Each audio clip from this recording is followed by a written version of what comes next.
ಎಲ್ಲರಿಗೂ ನಮಸ್ಕಾರಗಳು. ಬೇಸಿಗೆಯಲ್ಲಿ ಆರೋಗ್ಯ ಕಾಪಾಡಿಕೊಳ್ಳಲು ಸಲಹೆಗಳು.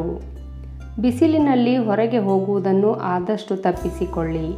ಬಿಸಿಲಿನಲ್ಲಿ ಹೊರ ಹೋಗಲೇಬೇಕಾದ ಅನಿವಾರ್ಯತೆ ಇದ್ದಲ್ಲಿ ಬಿಳಿ ಬಣ್ಣದ ಛತ್ರಿಯನ್ನು ಬಳಸಿ.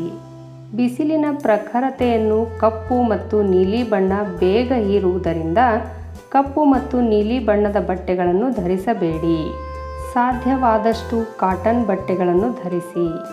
ಹಿರಿಯ ನಾಗರಿಕರಿಗೆ ಮತ್ತು ಮಕ್ಕಳಿಗೆ ಮನೆಯಲ್ಲಿ ಹೆಚ್ಚು ನೀರು ಕುಡಿಯಲು ಕೊಡಿ.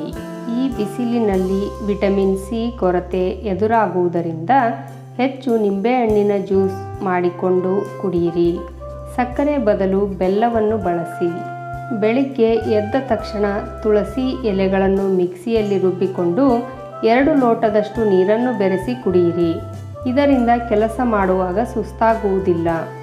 ಆಹಾರದಲ್ಲಿ ಮಸಾಲೆ ಪದಾರ್ಥಗಳನ್ನು ಹೆಚ್ಚು ಬಳಸಬೇಡಿ. ಮಸಾಲೆಯಿಂದ ಗುದದ್ವಾರದಲ್ಲಿ ಉಷ್ಣತೆ ಹೆಚ್ಚಾಗಿ ಮಲವಿಸರ್ಜನೆಗೆ ತೊಂದರೆ, ಜೊತೆಗೆ ಪೈಲ್ಸ್ ಬರುವ ಸಾಧ್ಯತೆ ಹೆಚ್ಚು. ಈ ಸಮಯದಲ್ಲಿ ತಲೆ ಮತ್ತು ಮೆದುಳು ತಂಪಾಗಿರಬೇಕು. ಆದ್ದರಿಂದ 2 ದಿನಕ್ಕೊಮ್ಮೆ ಕೊಬ್ಬರಿ ಎಣ್ಣೆ ಬದಲು ರಾತ್ರಿ ಮಲಗುವಾಗ ಹರಳೆಣ್ಣೆ ಹಚ್ಚಿ ಬೆಳಗ್ಗೆ ಸ್ನಾನ ಮಾಡಿ. ರಾತ್ರಿ ಮಲಗುವ ಮೊದಲು ತಣ್ಣೀರಿನ ಬಟ್ಟೆಯಿಂದ ನೆಲವನ್ನು ಒರೆಸಿಕೊಂಡು ತೆಳುವಾದ ಬಟ್ಟೆಯ ಮೇಲೆ ಮಲಗುವುದು ಸೂಕ್ತ. ಹಾಸಿಗೆಯಿಂದ ದೇಹದ ಉಷ್ಣ ಹೆಚ್ಚುತ್ತದೆ.